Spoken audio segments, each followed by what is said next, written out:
दोस्तों, हम आपके लिए हर हफ्ते एक एनिमेटेड हॉरर स्टोरी लाते हैं। तो अगर आप हमारे चैनल की वीडियोस को एंजॉय कर रहे हैं तो अभी श्रापित साया को सब्सक्राइब करके बेल आइकन को प्रेस करें। पुरानी हवेली हॉरर स्टोरी। कहते हैं इस दुनिया में कुछ ऐसे राज हैं जो सामने ना आए तो ही अच्छा है। इस दुनिया में कुछ शक्तियां हैं जिन्हें हम देख नहीं सकते पर महसूस जरूर कर सकते हैं। उन्हीं में एक भयानक शक्ति हर 100 साल बाद जाग उठती है। आज की कहानी उसी शक्ति के बारे में है। रिहान और नेहा दोनों ही राइटर्स थे और मुंबई शहर की भागदौड़ से थक चुके थे। दोनों ने फैसला किया कि वो मुंबई शहर से दूर एक घर ढूंढेंगे और वहीं रहेंगे। महाराष्ट्र में एक छोटे से गांव में उन्हें एक हवेली मिली और वो दोनों उसमें शिफ्ट हो गए। हवेली पुरानी थी लेकिन बेहद खूबसूरत। हवेली के मालिक की मौत हो गई थी और तब से वो खाली पड़ी थी, इसलिए वो उन्हें सस्ते में मिल गई। सब कुछ अच्छा था, पर एक दिन जब रियान अपना पुराना सामान अनपैक कर रहा था तब उसे बेसमेंट से एक आवाज आई। उसने बेसमेंट का दरवाजा खोला तो उसमें एक पुरानी रॉकिंग चेयर पड़ी थी जो बार बार एक बड़े से संदूक पर अपने आप गिरे जा रही थी।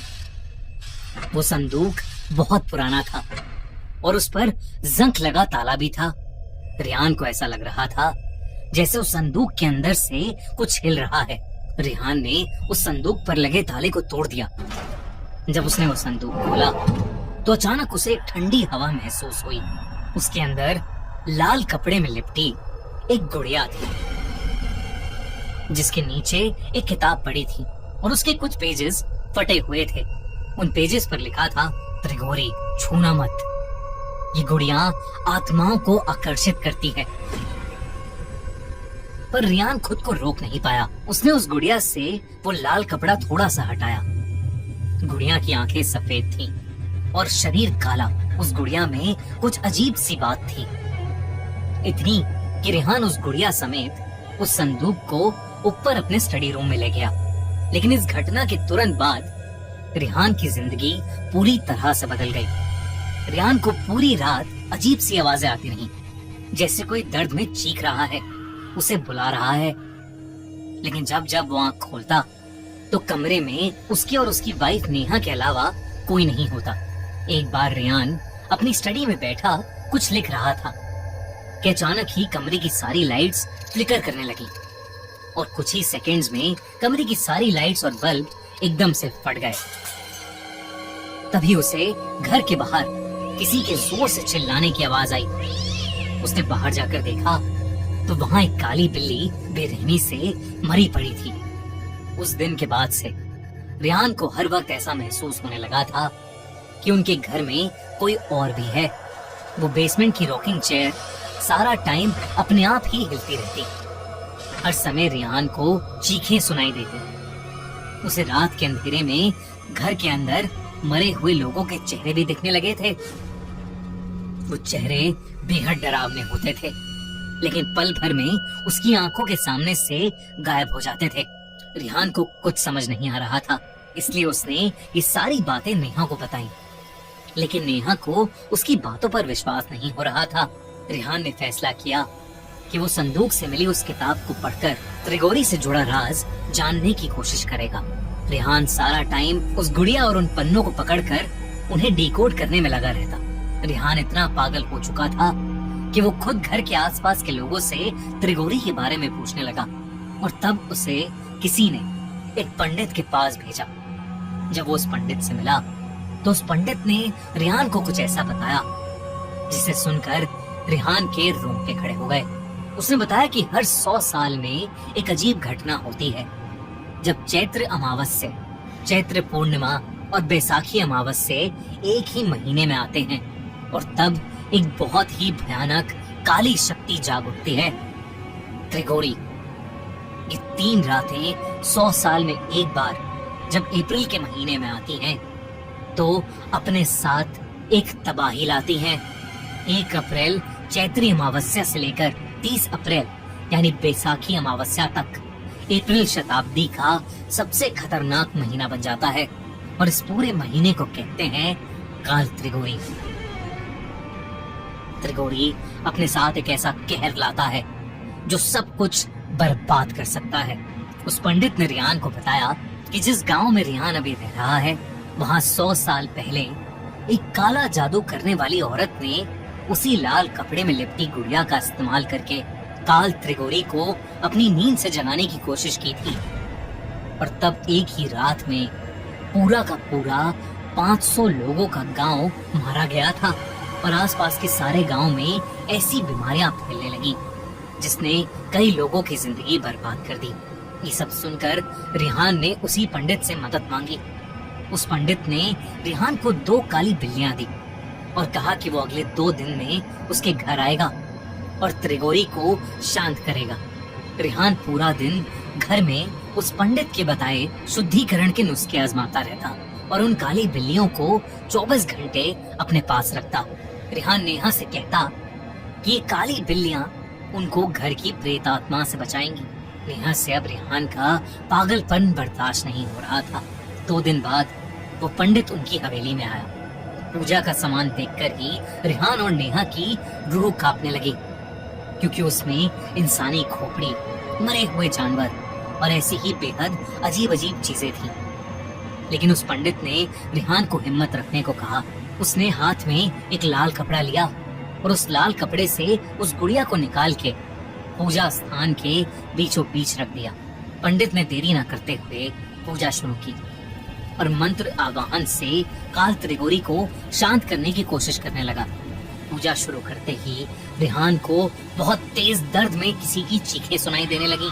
तभी रिहान और नेहा ने देखा कि गेट की दीवार के अंदर से एक बहुत ही डरावनी 10 फीट लंबी परछाई निकली है जो उनकी तरफ आ रही है।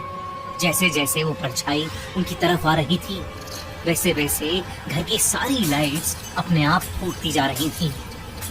तभी एकदम से बहुत ही तेजी से दरवाजा खुला और वो परछाई घर के अंदर आकर हवा में कहीं गायब हो गई। और तभी घर की सारी चीजें हिलने लगी। वो बिल्लियां आपस में एक दूसरे से इतनी बुरी तरह लड़ने लगी कि उन्होंने एक दूसरे को नोच काट कर मार डाला। नेहा को अपनी आंखों पर विश्वास नहीं हो रहा था। उसे लगा कि ये सब उस गुड़िया की वजह से हो रहा है, इसलिए उसने हड़बड़ी में बिना लाल कपड़े के उस गुड़िया को उठाया और उसे काट कर जला दिया। ये देखते ही वो पंडित कांप उठा। उसने बताया कि काल त्रिगोरी से ऐसे छुटकारा नहीं मिलेगा और बिना लाल कपड़े के उस गुड़िया को छूने की हिम्मत करके नेहा ने अपने पूरे परिवार को संकट में डाल दिया है और अब उन्हें मरने से कोई नहीं बचा सकता। वो पंडित पूजा को बीच में छोड़कर ही घर से जाने लगा। रिहान उस पंडित से मदद की भीख मांगता रहा, लेकिन वो पंडित इतना घबराया हुआ था कि उसने कुछ नहीं सुना और वो वहां से चला गया। रिहान और नेहा की उस रात बहुत बुरी लड़ाई हुई। रिहान उस पूरी रात सो नहीं पाया क्योंकि उसे बार बार वही 10 फीट लंबी परछाई दिख रही थी जो धीरे धीरे और ज्यादा डरावनी होती जा रही थी। अगली सुबह उसे नेहा की चिल्लाने की आवाज आई। वो उसके पास पहुंचा। तब नेहा ने बताया कि पिछली रात उसके माँ बाप के घर में आग लग गई और उसकी पूरी फैमिली उस फायर एक्सीडेंट में मारी गई। रेहान ने डर के मारे अपना सर पकड़ लिया। वो समझ गया था कि ये सब काल त्रिगोरी की वजह से हो रहा है। कुछ ही देर में उसे एक और खबर मिली। जो पंडित उनके घर पूजा करने आया था, उसे भी किसी ने जंगल में बेरहमी से मारकर छोड़ दिया था। अब रेहान को कुछ समझ नहीं आ रहा था कि वो क्या करे। थक हार कर रेहान ने सोचा कि वो संदूक को भी जला देगा, लेकिन जैसे ही वो संदूक तक पहुंचा, उसने देखा कि वो काली गुड़िया वापस से जुड़ गई है और वो उस संदूक के ऊपर बैठकर उसे देख रही है। तभी फिर से उसे नेहा के चिल्लाने की आवाज आई। जब वो अपने कमरे में गया तो उसने देखा कि नेहा के हाथ में एक चाकू है और उसके पीछे वही 10 फीट भयानक लंबी परछाई। नेहा रेहान को देखकर पागलों की तरह हंस रही थी। इससे पहले कि वो कुछ समझ पाता, नेहा उसकी तरफ भागी। गांव वालों को कई देर तक उन दोनों के चिल्लाने की आवाजें आई। जब वो लोग उनकी मदद करने पहुंचे तो उन्होंने देखा कि हवेली खुली पड़ी है और हवेली की सारी दीवारों पर खून से काल त्रिघोरी लिखा है। जब गांव वाले हवेली की बेसमेंट में गए तो उनके रोंगटे खड़े हो गए, क्योंकि वो दोनों पति पत्नी घर की बेसमेंट में बेजान पड़े थे। पुलिस की इन्वेस्टिगेशन में उन्हें रियान के स्टडी टेबल पर उसकी डायरी मिली, जिसमें उसने पिछले कुछ दिनों में जो कुछ भी उनके साथ हो रहा था वो सब लिखा था। लेकिन जब पुलिस ने पूरा घर छाना तो उन्हें वहां ना ही कोई संदूक मिला और ना ही कोई गुड़िया, बस दीवारों पर बड़े बड़े खून से लिखे हुए 2 शब्द, काल त्रिघोरी। दोस्तों, आपको क्या लगता है कि क्या है काल त्रिघोरी का रहस्य, और क्या होगा जब वो 100 साल बाद वापस जागेगा? अगर आपको इस इंडियन फोकलोर लेजेंड और राज के बारे में जानना है तो देखिए नई हॉरर फिल्म काल त्रिघोरी, जो थिएटर्स में ऑलरेडी रिलीज हो चुकी है। तो डोंट मिस आउट ऑन काल त्रिघोरी। हमारे चैनल श्रापित साया को अभी सब्सक्राइब करें, क्योंकि हम हर हफ्ते ऐसे एनिमेटेड हॉरर स्टोरी लाते रहते हैं।